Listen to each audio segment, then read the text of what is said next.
got the Yanks and the Poms who are actually actively involved with the inoculation, and they're sort of like the guinea pigs for the rest of the world, aren't they? Well, that's right too. If there isn't going to be any problems with them, I don't want the size of one. I want the one that's made here, made over. Okay, yeah. Well, anyway, we'll have to wait and see what happens. I don't know if you're going to get a choice. I don't know how it's all going to work. It's pretty scary. I won't be having it for a fair while, mate. I've got real worries me. Them fairly infectious. Fairly infectious thing, but I don't know. I don't know. I'm sure it's all to do with money, mate. Over. Exactly right.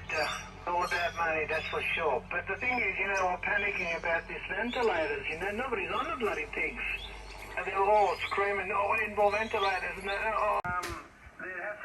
quite a lengthy process